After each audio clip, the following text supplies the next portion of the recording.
What's good, lovely ladies and gentlemen? Welcome to yet another episode of Laf Lyf. Before I introduce my guest, I just want to thank everyone who subscribed, everyone who's watching, everyone who's sharing. Keep on doing that, and I'll be bringing you, the best guest, anyone creative I can find, just to, talk about their life and their journey. And today with me is one of my good friends, a funny, hilarious comedian. I think we're in the same class of comedy with. Give it up for David Macharia. Hey guys. What's good, man? When you said give it up, I was expecting like clapping. We just don't have the soundboard. Give me 2 years and we'll be having the biggest podcast. You should borrow Emmanuel's. Yeah. Dude, you know one time I was supposed to shoot a podcast with Emmanuel, and then he called me and he was like, "Dude, we have to postpone the podcast because George went with my lights." Really? Yeah, I've been supposed. I feel like I don't know if I've been shadow banned from the podcast. Emmanuel was like, "Yo, come for my podcast." Then we set a date, and then he wouldn't tell me the time. It always bounces. Yeah, like I was supposed to do it last week. That one was my fault, but every other week it was always like some bullshit. Emmanuel, he never watches, but Yeah. no, Emmanuel, if you're watching, get David Macharia on the podcast. It's fine. I don't want to go. Yeah. Please go. Don't worry about it. I'd like to start off by asking what makes you laugh and what makes you happy? I follow this page on Instagram. It's called Kids Getting Hurt. So, like, kids are just always like they're falling down or like they're doing something they trip and it's that shit. It's hilarious to me. I don't like it. I like it when it's like it's their fault. If they do like an accident, like if they trip and like there's no adults who are responsible for them getting hurt. Sometimes it's like like the dad messes up or something. I don't like those. But if it's just like kids being dumb and like, oh, yeah, I love that. So that makes you happy or It makes me laugh. Makes me laugh. What makes me happy? I think doing comedy makes me happy. Yeah. I would think it's the opposite. Yeah, true. It can't be the opposite.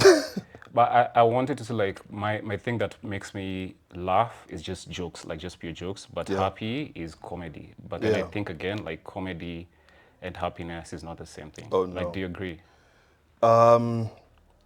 Like I can hear jokes. Like I'm sure you do this too. Like sometimes you hear a joke and like that's a really good joke, and you don't laugh Yes. because it's just like A lot. It's just good.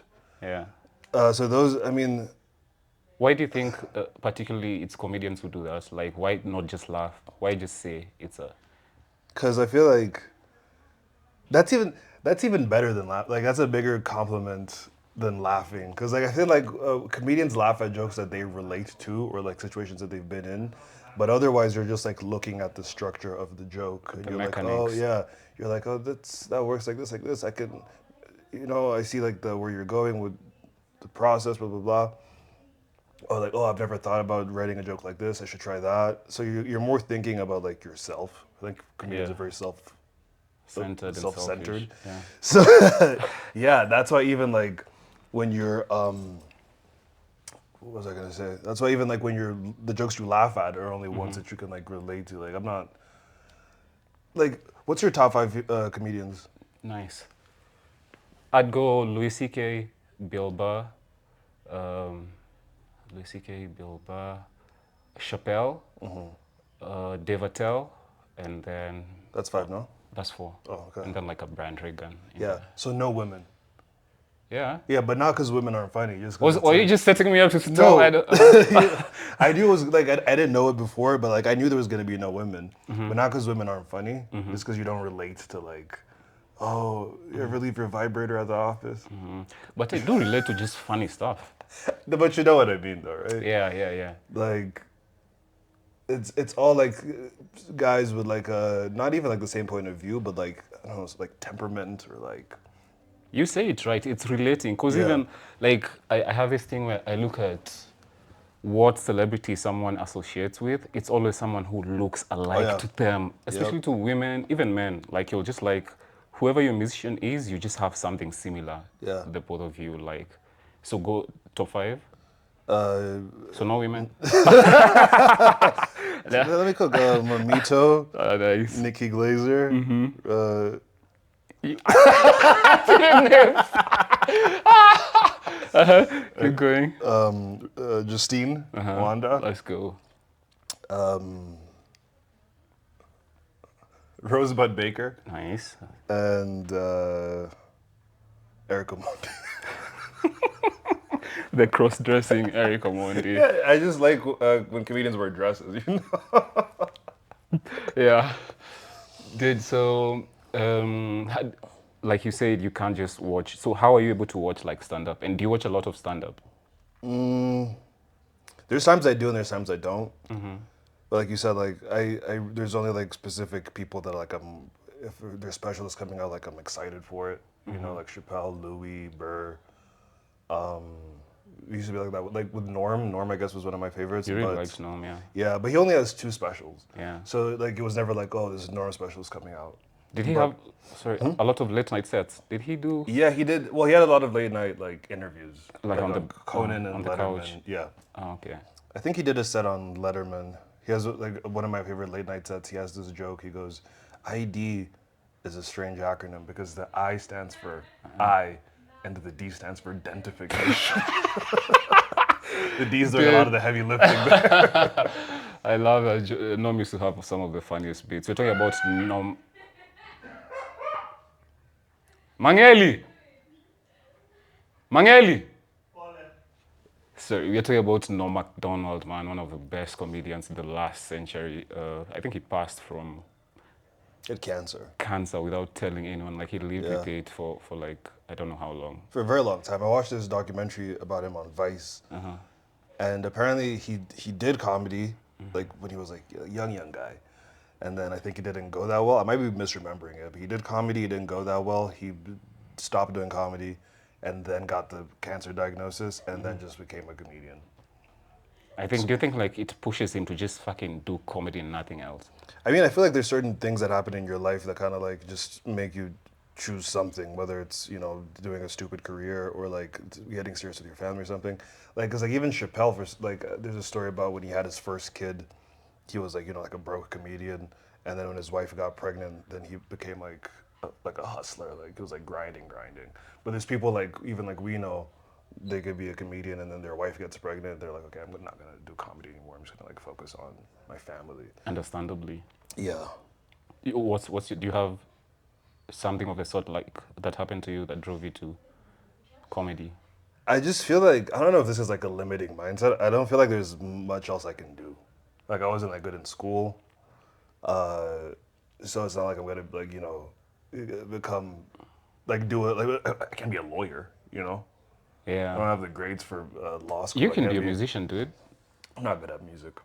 You I play, think? like, I'm really, like, you know how, Ever since I met you, you've been playing guitar at Yeah, open but- mics for like, I'm not good at it. well, It's like, it's better than your comedy. I was gonna say, it's like you can do something you're not good at. Like you've seen Ribia. Yeah. But like, you know, I'm good at music if you don't know how to play, What to look for. how to play music. You know, like there's comedians where Oh. like when you watch comedy, you're like, that's a hack. Yes. If like a guitarist watches me play guitar, they're like, that's a hack. They also the same thing. Yeah. Oh, okay.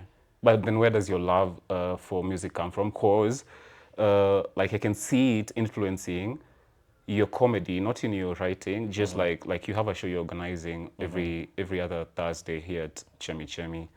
And cause the whole thing with comedians is you're trying to sell tickets. And there's that thing you did, I think like it changed how people look at how you can sell tickets by bringing all those like all those musicians and celebrities you interact with on that music side to the show, but keeping the show still comedy. Yeah, I mean, I like music. I like musicians, and I have a lot of musician friends. So I'm always just trying to like, you know, do stuff with my friends. I don't know. Yeah, I guess I also do have the show David and Friends, where there's always like a musician headliner. Which I mean, I think I just like partying. That's like really what, you know, like my show, the David and Friends show. It's just like a party, and it's like, oh, like let's have some funny people, let's have some music, let's have a DJ, let's have, you know, guitarist and shit. So I'm just like, just want to have a good time. I think that's what I'm good at actually is Planning a good time. not planning a good time, just just having fun. Yeah, like when comics from outside of Kenya come to visit and they want to party. Where's David? Yeah. Dude, there's one time you weren't even here and we left, who's his face from South Africa? Robbie Collins, Uh-huh. and he was just alone by the bar, and like no comic can just go to him and just like, yo, what's up? I think I remember that night, the night when he came. The first time. No, not the first time, the second time. Because I remember this, the second time I left here to go to Move, and Ahmed was behind me. He said, I'm going to come to Move. And then when he came to Move, he was like, oh, Robbie just pulled up. And Aiden and I just had like drinks with him. Aiden had a Fanta, but you get the story. So yeah, but I don't think you wanted to go out that night. Okay. Yeah. So back to what you there's nothing else. If you couldn't do comedy, dude, what's the closest? Probably DJ. Uh-huh. I feel like everyone's like. Damn, and you really yeah. think you can't do shit apart from comedy? Yeah, I mean, If like. DJing is your second option, fuck. Except like farmer or teacher, I don't know. I could teach comedy. Theater? No, dude, I don't like group things. You know, like. Also, I think theater is kind of corny. Go ahead. Because it's like, it's what we do, but like, everyone's helping you. You have a writer. You have Yes. you have. There's times you're not on stage. You're not in a scene. You can take breaks. You can take breaks. There's other people like, if there's like a scene where it's like dialogue, I get to shut up. But then again, there's You know? the acting part, which is like Which you have to is- be vulnerable. You have to like dig deep just to be able to. I mean, that's take just, you. but like expressing an emotion that's not yours, you know? You're like, okay, the script wants you to feel sad. So maybe you remember like a moment you were sad and then like, you're like, okay, I can be sad on stage.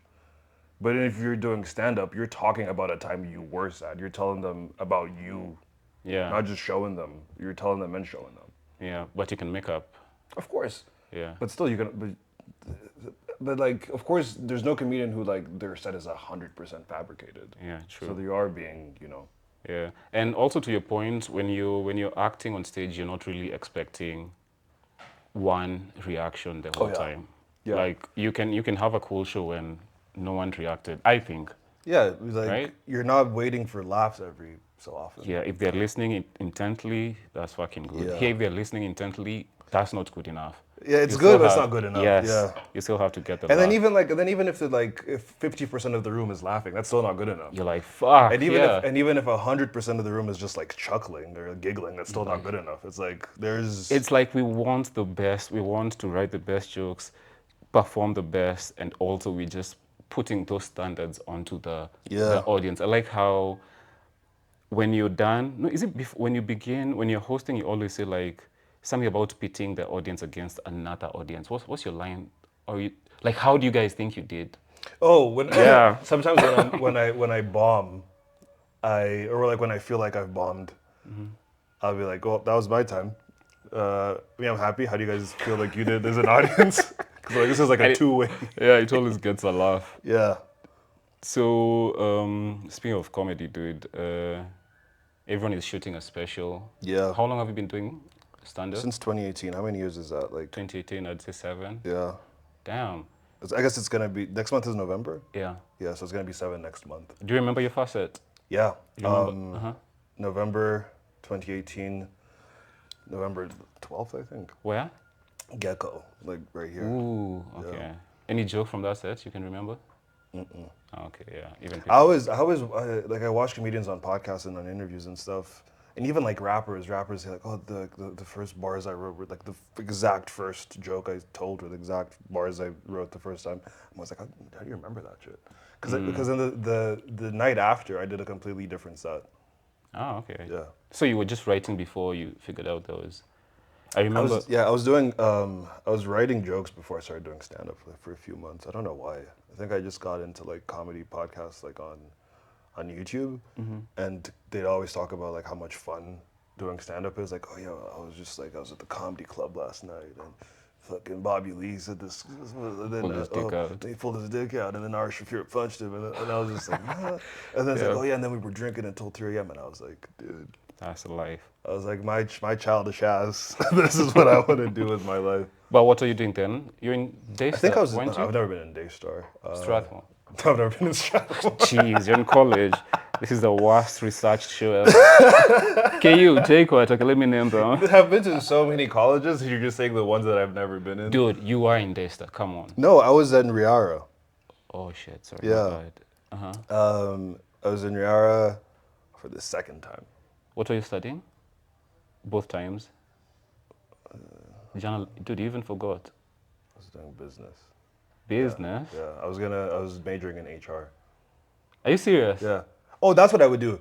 That's if I couldn't do stand up, I would do HR because HR is so easy. All you have to do, like, I guess like what I like to do is just like hang out with people. And that's all HR does. It's just like, oh, you're interviewing people. Like, oh, are you good enough to work here? Oh, don't do this, don't do this. I can do it. HR is the easiest job. Really? I give you a scenario for HR and just how you could deal with it. So let's go. Come in. Yeah. I don't know how to put this, but Just give me a minute. Sorry. you good? So like I've been working in this. Wait, sorry, just hold on. Yeah, hello? Again? Sorry, can you please excuse me? I'm getting a call from management. No, can you leave the office? Oh, so can I come back after? Yeah. Ah, okay. Yeah. No, sorry, it's just like this guy from the floor. I don't know what to think. Yeah, no, I want to get into that. And cut. You're really amazing. No, you really killed us, dude. I forgot what my issue was. HR, we're coming for you. Dude, that's so easy. Yeah. Just ignore the issue. Anybody can do that. Yeah, fuck. HR, I can't see you as not even as a HR, just working in an office. To me, that's crazy. I know, dude. I had an office job. Which was? I had a job when I was, I don't know, like 19 or 20. I don't even remember. I worked at a call center. Yeah. For what sort of company? Dude, so stupid. So at first I was doing customer service. And everything I do, like, I think I'm just supposed to, like, exist at night. Because I'd only work at night at that call center. There's solar panels and, like, a solar system. It's called D-Light. And it's just like a battery and then two panels. And there's different packages. Some come with a TV. Some come with, like, a flashlight, whatever. But then you charge those things from the battery. And it's a small battery. So, like, they just power, like... It's not gonna power like a house here in Nairobi. So a lot of the people calling are from shags. So they all speak Swahili. Like when they call, you're not allowed to speak to them in a language that they don't speak to you. And the calls are like, you have like a manager or like a team leader, and every so often they review like a random call. So like you're supposed to like do, every call should last like 4 minutes. Obviously some cases you can go a little bit more. All issues resolved 4 minutes or less. Don't speak to them in a language they're not speaking. You have to say like the correct intro and sign off. Can't hang up on them. Yeah, you can't get mad. And then I mean they're like everyone outside. Most people outside Nairobi are really nice. So I was speaking Swahili the whole time. Really? Yeah. So they would call you and then be like, oh, so you buy the thing, the solar system, and there's packages. Either like you just pay out for all of it now, or like you do a deposit and then every day you pay like 40 bob or like 50 bob. And then you get like a token, and you have to like put the number in the thing for your thing to light. So sometimes they buy the token, they don't get the message, and I look up their account, I read them the token. The first day, I didn't even know some of the numbers in Swahili. I had to ask the person next to me. I was like, I was asking the person next to me. I was like, yo, so it's moja, mbili, tatu, and then I had a cheat sheet of the numbers in Swahili because I have to read them. And then sometimes that's already 4 minutes. You just trying to figure out the numbers. And then sometimes these guys they would like go maybe like 3 days, 10 days even without paying. So you have to. When you want the light to work, you have to put them in order. So sometimes they go 10 days without paying, and then, wait, what up? They go 10 days without paying, and then they pay again. It doesn't work? Or no, they pay, and then like they don't put the thing in the thing. They don't put the token in the battery. And then like it piles up. So now they have like maybe like 5 days That they haven't. that they haven't used, and then they can't just buy tokens for this day and then put that one in. You have to go from like the 1, 2, 3, 4, 5. So now I can see all of them on my computer, and I have to tell them. And it's old people, they don't know how to use it and stuff. It was an insane job. But then I got shifted onto this other project called My Eco America. Just before you go, how long did you last on that one? I don't even know, just a few months, but like I didn't get fired or anything. There was just this project because it was like a business public outsourcing thing. So we were just call center agents, and then different clients would need agents for their business and shit. So there's this project that came called My Eco America, and that one was selling solar panels. So that one again, the shift was like 10 to like 4 a.m. or something, and because of the time difference. And then so we have to call homeowners, or just we have just like numbers. I don't even, like you just like press call and then it just brings up a random number, and we have to ask them questions and find out if they qualify for the solar panel thing. So like if there's certain trees in their backyard that are protected by the state, you can't cut down. So I mean it was finding people because like dude, one time I called someone and I was like, hey, I'm just calling to find out if you qualify for this solar panel thing. And all it is like it redirects your electricity bill until you pay off the solar panel, and then once you pay it off, you can use your panel to sell extra electricity that you accumulate to the city. So now you're getting paid for having the solar panel. Yeah. I have to explain all this, and there's no limit for the call for this one. But it was because you're just calling random numbers. Like you don't know how many people are going to be homeowners. One time I called someone and I was like, hey, I'm just calling to see if you qualify for this solar thing. If you're a homeowner, she goes, I'm fucking homeless, dude. The fact that you would even call me is just like rubbing salt in the wound. And I was like, holy shit. So you'll take two. Like, just think about it. Yeah. I mean, you're spending your entire time in the sun. Just Dude, one time I called, Perfect. like, and then so this one, this one I'm calling guys in America. And those niggas are rude as hell. yeah. One time I called someone and I was like, hey, because like they get a lot of telemarketers and they hate it. Yeah. Doesn't the number show up as being from No, like a no, it's somehow it's you're calling from a computer, like a system on a computer. gotcha. Yeah, you have a headset and shit. So one time I called this guy, and I'm saying, hey, I'm calling from this and this. I'm trying to see if you qualify for this solar thing. And then he goes, oh, hey, sorry, my baby just threw up. Let me just take care of the baby. And he goes, okay, continue. I go, yeah, so I'm just saying, sorry, my dog just shat on the ground. Could you start over? I'm like, okay, yeah. And then I'm not catching on. He did like, oh, sorry. Now the cat just sat on the floor. I gotta go clean this up. Can you start over? I'm like, okay. And then eventually I'm like, oh. Damn, that's funny. That's hilarious. Because you would be like that if you ever got a call from a telemarketer. Do you know I'm worse. You know those numbers that text you being like, oh, we have a pyramid scheme? They don't say that, but it's a pyramid scheme. Come to this room for a meeting on Saturday, whatever. I text those people back like 4 days. Like I develop relationships with I used to do this, but they don't message me anymore for obvious reasons. They're not keeping up the end of the friendship. Dude, I used to message them 4 days. I used to like make them feel like really bad for me and be like, yeah, so I would love to come to this meeting. And then I would like, one time I went on Google and I Googled wheelchair, like a picture of a wheelchair. And I found like the worst one. And it was just like a plastic chair. Like, you know, like at weddings, a plastic chair with wheels over here. So I said, hey, this is the condition I'm in. Is there going to be a ramp or like an elevator that I can use to enter the building? And then I'm like, hey, I'm really excited for this meeting. I've been all over town looking for clothes, but I can't find anything. And then I'd send a picture of like shoes. I said, can I come in these shoes? And send like the worst pictures of shoes ever.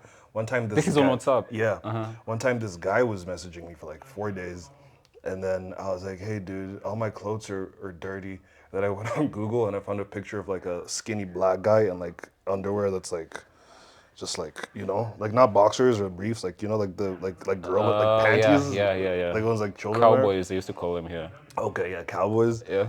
And I just sent it was a picture of like a guy here. Fruit. I said, this is all I have. Can I come in this? He immediately video called me after that shit. Yeah. Did you pick up? I did. That's so. I think was he rude? Like No, he when you wasn't. figured out. I don't know. I forgot what how the video. No, I picked up and then like I saw it was like him with like two guys and then like I just hung up. Yeah, that's what we should do to those numbers. I Dude, never think of anything funny on the spot. but you can only do that when you're unemployed. Yeah, or Yeah, a comedian, you yeah. mean? Some, Yeah. some comedians have jobs. I asked before, like you've been doing comedy for 7 years. Everyone is shooting a special. It seems like. Yeah. Do you have any plans towards that? I shot a thing here in December, last year, December. The people I shot it with keep, like, they hit me up sometimes. They're like, hey, so we're getting ready to drop it. We're getting ready to drop it. From the first meeting I had with them, they said it was going to come out this year in March. And it's still not out yet. I think it's supposed to come out maybe next month Okay. or this month. I don't know. It's the people who shot, you know, the documentary that Justine is in that just came out? What's it called? The People Shall. No, I haven't. It's, but someone sent the link to it in the group, and it's like screening at Nerby Film Festival. The same people I shot my thing with is the same people who shot the thing that Justine was in. Okay. Well, how long was that? Like, what was the occasion? Did you just do an hour, 30 minutes? I did actually. I ended up doing an hour and 10 minutes, which is the longest I've ever Oh. done on stage. And I was so it's not 100% a special. It's like half special, half documentary. Actually, more documentary than special. Sounds cool. It was about like gender issues and like femicide and stuff. So like I did like a bunch of interviews with like survivors of domestic violence. I talked to a therapist. I talked to Robert Burale, Mike Oshira, my aunt, my dad, Shiko and Ruth. I interviewed Shiko and Ruth, but I don't. None of the interviews made the cut. The only thing that of Shiko's that makes the cut is like, cause she opened for me, and Shiko Itaka, the yeah. comedian. She opened, and then there's this joke she does like before Doug brings me up, and then at the end it goes to her asking me like, "What did you learn doing the documentary?" That's all that she's in. But I hope it comes out soon, man. Have you watched it entirely? I watched one of the like the first draft of it, and it's pretty cool. It's supposed to air like on Citizen TV a few times, another channel, but I think it's supposed to be like on MTV's YouTube or something, or Staying Alive Foundation. I don't know what the thing is, but Okay. yeah. So, but apart from that, no plans to. I want to do like I haven't. I realized I haven't done an hour in a while. Okay. I think I want to do an hour soon. Actually, when I was on my way here, I was thinking I should ask for it for a Saturday because they've been getting booked up pretty fast. So you have to ask like in advance. So I do want to do an hour before the year ends. I've headlined some shows, but like that's like I don't know, Yeah. like 40 minutes. But what do you do with the hour? Because now everyone is YouTube the way to go. I guess unless like Showmax or Netflix. Because I mean, Aman's was pretty well shot. Both of them, the Ribia Aman and Dogies. Then I've watched Dag, Oh, yeah. pretty well shot. Check out Wine on YouTube. And Doggies on YouTube. And Dogies on YouTube too as well. And who else? Ty also shot one, but he hasn't released it. So Ty I'm like, shot one, and then before releasing it, shot another one. oh yeah, that's two of them. Yeah. I don't know if they're different hours, but I'm like, Probably. so what are you doing with that? Like, do you just post it on YouTube, get you? I mean, I guess like 20K views? it's a cool. I guess it's a cool way to like knock on the door before like other streamers. You know, they say like if you can do cool shit with a big budget, if you have a big budget, you're just wasting money. So like I think if people like see you like do some cool shit and it's just like on YouTube, people are like, oh, like let's work with this guy. Like that's how like a lot of the guys who approach us to do stuff, they just see our shitty reels. They're like, oh, I guess you can do this on reels. Like now, do you want to do this on Showmax? That's kind of like Comedy Riot, I guess, happened, and it came to shows and stuff. An idea I like is putting it behind a paywall. Like if you have a website and then people just like buy it. I guess even like Hustle Sasa could be a thing. There's, Like can they're you doing bu- with the roast. yeah. Yeah. Like if you go like on Louis' website, his show Louis is there. His show Horse and Pete I think is there. A bunch of his specials and albums are there. You just like buy them. For $10, Yeah. you can get all of that. Which is nice. But then the thing is like, I guess I don't know. Whoever can afford it will buy it if they want to, but like I don't. I think you have to have like a huge fan Following, base and yeah. following, and people like interested in you to like spend money on Let, something like that. let me pitch you another strategy that I was sold by Dr. Hillary, who came here and killed it, Ugandan comic. He was like, 1 year, he used to do that. He was like, he just recorded an hour, cut it up into bits, and then just posted literally every bit that whole year. Is that what? Because I've been seeing on his Instagram, Yeah. like there's always. I'm like, it looks like a well shot show. Yeah. Okay. And then he said everything paid for itself via corporate shows at the end of the year, like by far. I don't know if that's a strategy worth I dig looking that. into. Yeah. But I think just because I used to be like, we've all, well, me and you and like a couple of people who like are really passionate about stand up. Of course, we're just trying the American way. That's what Yeah. everything we've learned from. And that used to be you record your hour, you put it out, comedy special, Comedy Central or whatever, Netflix, they buy HBO. it. And yeah, HBO, your half hour, they get it, and that's it. But now things are changing, bruv. Like even bad comedians have stand-up clips that are doing numbers. That's what you're competing with. Yeah, and like we're on the same platform as because like when you're watching HBO, like it's Sopranos, it's Mark Maron special, and then The Wire. Here you're watching 30 seconds of someone shaking their butt, and then you see me on your reel, and then you scroll again, and then there's a dead baby in a war zone, and then you scroll again, and then there's someone twerking again.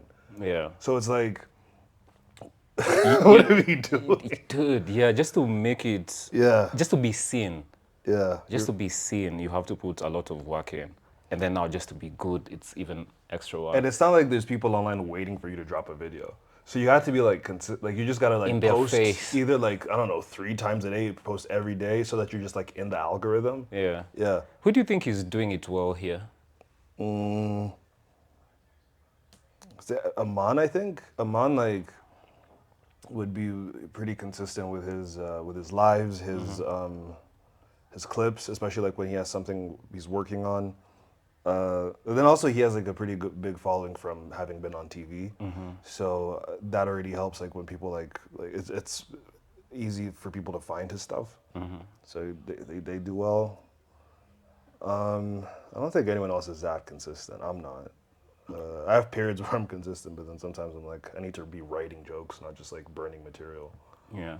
Yeah. And speaking of writing jokes, do you have a, not to ask the cliche question, but like, what's your writing, not process, but like schedule? I don't have a schedule. I've been writing a lot though. I like having conversations with people, certain people that I could like bits come up in my head, or just like doing new stuff. And then like I'll write like a note in my phone, and then I'll either write more notes like in a notebook or something, or like in my phone. Like if I have time, like if we're talking and then something funny comes up, I might just write like I don't know, dogs, or something like chocolate dog or Dogs something. and paint, yeah. Yeah, and then I'll put it away, and then when I get home, when I get a chance, I'll like write some more. But sometimes like it's a group conversation, and then like I can like be quiet for a while, and then I can write like I don't know several points, and I just go like flesh it out on stage. I used to like write like every single sentence I say. On the laptop, type it out. Laptop, yeah. On paper. Yeah, actually, I used to do it on the laptop, and then I would write like like this is the joke goes like this, like this, like this. But these days, I'm more like I could be like a little bit like more loose and fluid on stage. Like more ideas come up on stage, but I always know like what the premise is and like what the punchlines are. That everything in between is just like how to get from the premise to the setup to the punchlines to the tags and stuff. So that means you're recording your sets without. Oh yeah. Okay. I always get audio on my phone, but Is it tough to listen back to yourself? It's easier with audio. do you mean like do I like feel uncomfortable or like? Yeah, like. No, dude. Really? Dude, you just don't see yourself I was on video like. I was with someone last week after my set last week Wednesday. I was listening to it on Thursday morning, so I'm on the balcony. My girlfriend's inside, and then I'm listening to the set, and then I pause it because I'm laughing so hard, and I opened the door. I'm like, babe, I'm so fucking funny. It's only hard to listen to myself because now it feels like work. Because it's like, oh, I gotta go fucking listen to myself. I gotta go write a joke. Like, even though like it's fun writing jokes, but like the actual having to do something, because like having to work, I was like, oh, I gotta go work. That's what makes it kind of, like I don't want to do that. But do you find that after listening to yourself, is there anything you pick up from that you now take to your next set or adjust the joke? Yeah, because like, dude, when you watch yourself and listen to yourself, I feel like it's like you're listening to someone, even though it's yourself, you're listening to someone. So like you kind of have like a reply for what the person is saying, and then you're like, oh, like I should add to that. Do you ever have like for me, as soon as I post a video, I think of 3 tags. Because when you're posting it, you're watching it so much. Yes. You're editing, you're like doing subtitles, color grading, all that nonsense. You're watching it so much, and then you're like, oh wait, I should say this, I should say this, I should say this. Like I just posted a video yesterday, and then immediately I posted it. I was like, it would have been so much better if I ended it with this punchline. Dude, every single every single time I post a video, that's my worry with an hour. Like I've been doing comedy for 9 years. I don't have all my jokes, even my best ones, I think are like, I'd say 60% there. And you just find like a tag you'd add to the joke after posting it. So now I'm like, if I post my 1 hour, does this mean I just give away all these jokes? I mean, I guess that's a personal decision. You know, Ron White. Yeah.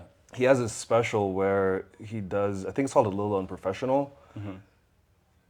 Or, I don't. Okay, well, it doesn't matter which one.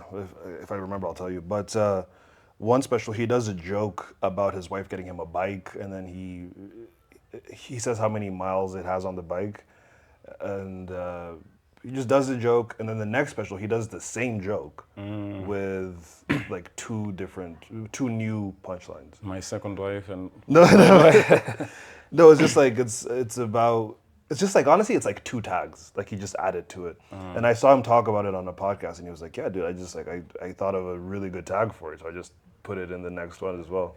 yeah. I think it doesn't mean you can't do those jokes, at least here. As we wind up, a couple of comedy questions. What do you think about not touring? Like, I think, I mean, if you're doing comedy as a hobby, then it makes sense, but you kind of have to. to get your joke better, you're just running it through multiple audiences at a time. And the best way to do that, obviously, is to tour.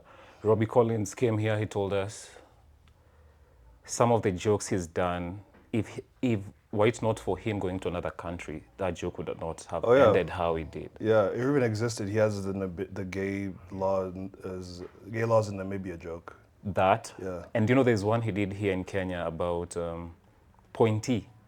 That he learned that name from when he went to the Kisangani podcast. It was actually so surreal seeing him change it in real time. Oh yeah. Yeah, so he got that. It was like, oh, Pointy means 0.5, blah, blah, blah. He came, changed it in his bit, and it worked. So first, he did that joke when he came last time, and he said colored, because in South Africa, colored is like a race different from black or white. Yeah. So he was saying colored.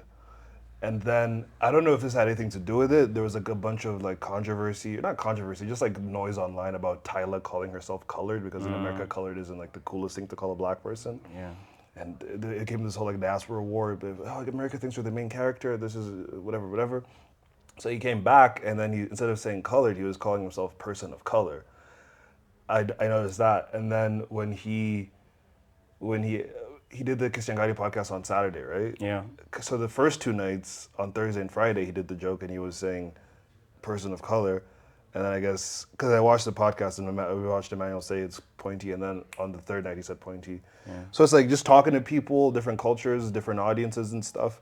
It really gets jokes a different way. Because like there's if you are a Nairobi comic, and then you've been doing comedy only in Nairobi for like 5 years, so many of your jokes are going to be like, oh yeah, Junction, 1824, Alchemist. When you go to Kisumu, you start doing those Alchemist references. You're like, oh wait, so much of my set is just like. You're like, I have 2 minutes I'm cutting out of this just because. No, 20. Yeah, I'm saying from a beat, yeah. Oh yeah, or like the better thing to do is like to learn the alternative here. Because like I have the joke about like ugly people at 1824.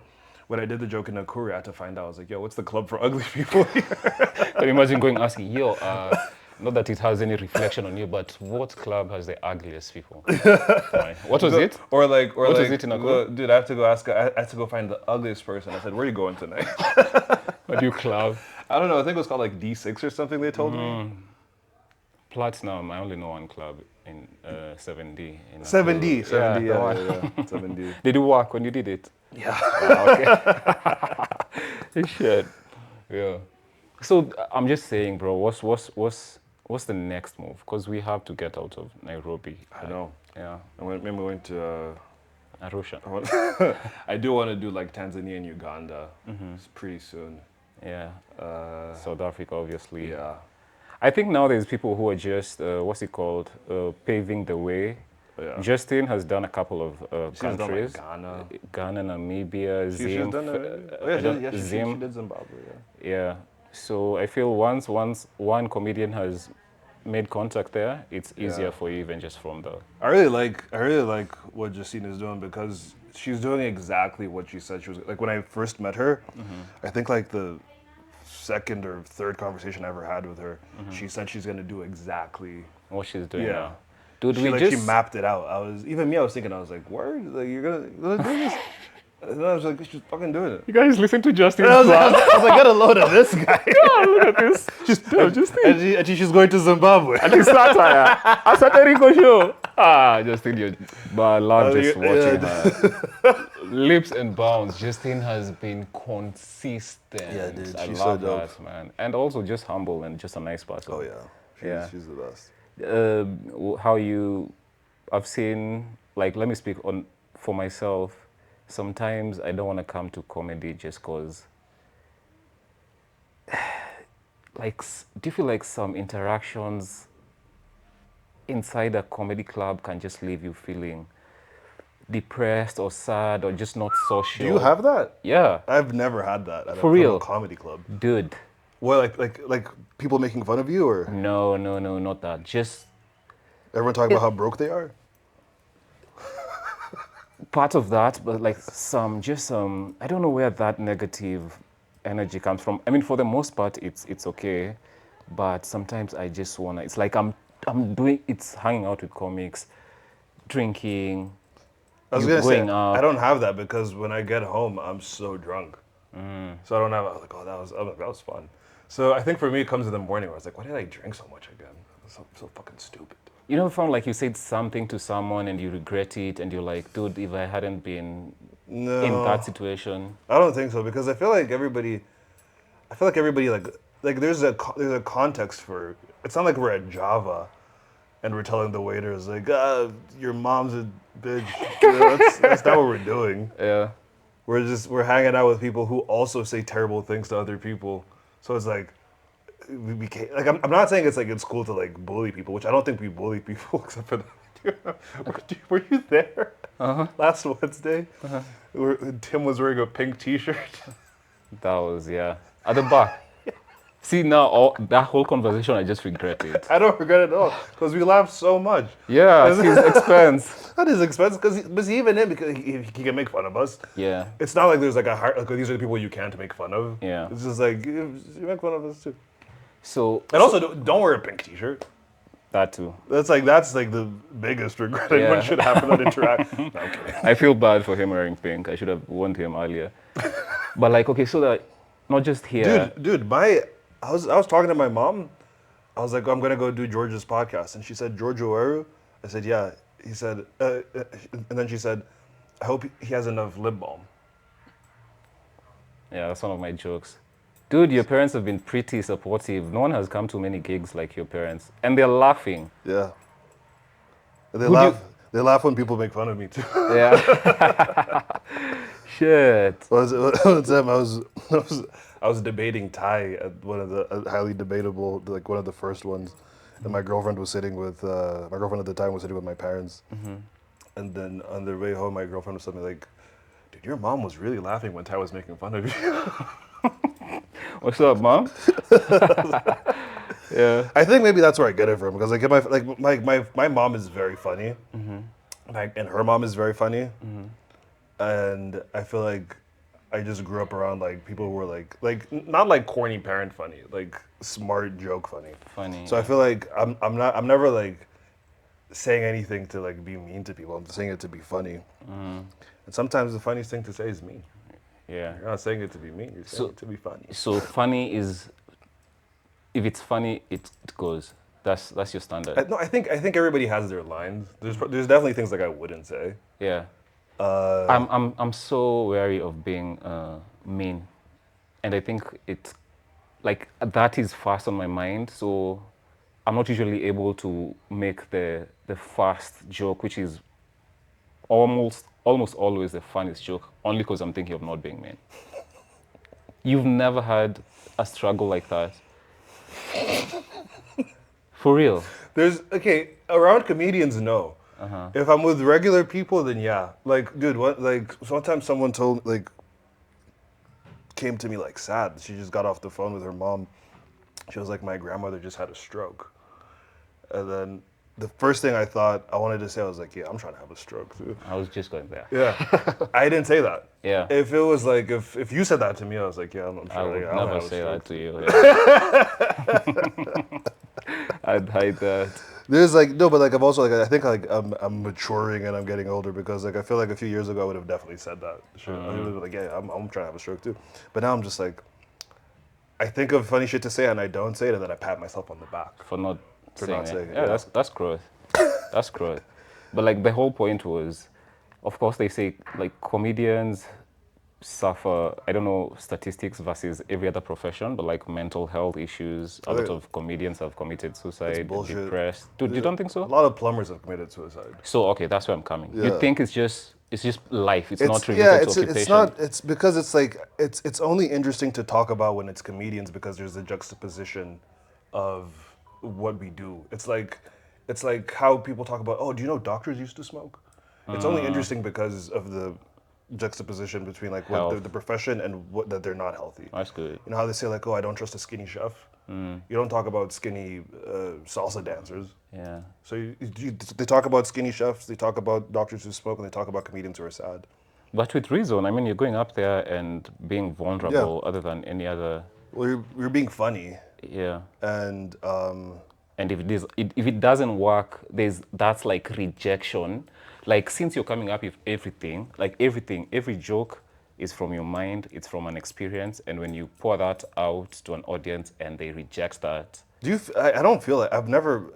I think I used to feel like that when I started doing comedy, but I've had so many good sets, so like I know I'm funny, and I've had sets where a joke gets an applause break, and then that same joke gets an applause break. The next time I do it gets an applause break, and then the next time I do it, it gets nothing.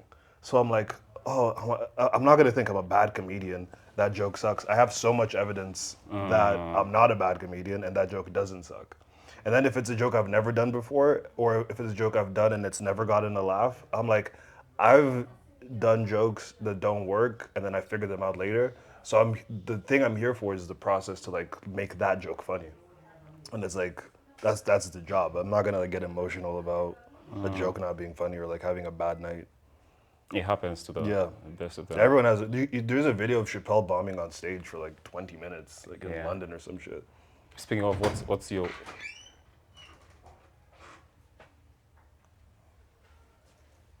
So, 10 minutes.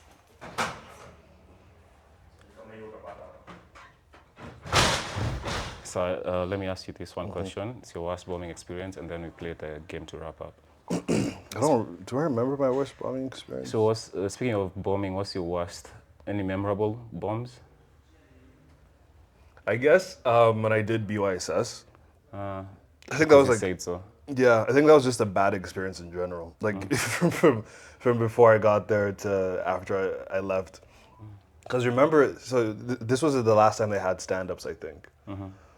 Because you guys used to open, like you guys used to be like on the poster, and, like, Yeah. and they used to pay you. So this time around, they're like, oh, there's even more comedians. Let's have an open mic. They called it an open mic, but you had to send in a.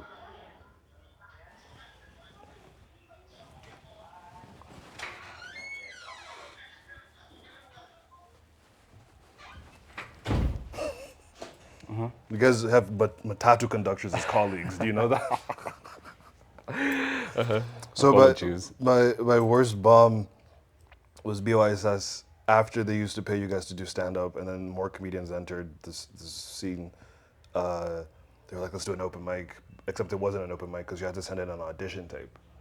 And they said, okay, yeah, we'll have you. So it was me, Ribia, Jazz Mystery, who's just dabbled in stand up. She's like a voice actress. And then this guy, Bobby Muigai, who's not a comedian. I just wanted to, So it's me and Ribia who were there, like, okay, like, oh, we've written jokes. So you were just a comedian? So just you, the No, comedian? Ribia. Oh, yeah, just me. Sorry. But Ty was hosting. And so we get there and they're like, well, before we get there, they're like, you need to do 15 minutes. So we get there and they're like, okay, so people have come early. So the plan is you do 15 minutes on this small stage. Then when everyone comes, it seats like, I think 1,800 people. This was a junction on the rooftop. I think they said it was 1,800 people. When those guys come, then you'll do a set again. And I was like, but you told me to come in 15 minutes. So like, non-comedians are like, yeah, see, you just talk. But we're like, but whatever. So I did the first set. The first set, it was cool. It was cool. We ate chicken, we drank Savannah's, I think. That's how we were getting paid. And then, so now the main show starts. Ty, by the way, Ty hosted that whole first segment. Yeah. So now Charlie, I guess like the theme of the event was puns. And Charlie Karimi. Yeah. Charlie Creamian. Cream pie. Charlie bit my cream pie. So then, so he's supposed to like intro the first. So I'm bulleting. So he's supposed to intro me, and then Ty takes over and intros the rest of it. So he's on stage. He's doing like non-comic jokes. Like the first comedian, his name is Macharia, but he should have come Macharia. And then he does not have control of the audience at all. They're chatting. They're chatting. I'm only seeing like pockets of people like listening. So he brings me up. No one is listening. People are like looking, like trying to be supportive, but everybody's just like chatting. And then Ty gets on after me, and then he gets the whole crowd to quiet down. Because I was like, why couldn't Ty intro me? Because then Ty does this thing like, everybody go, shh.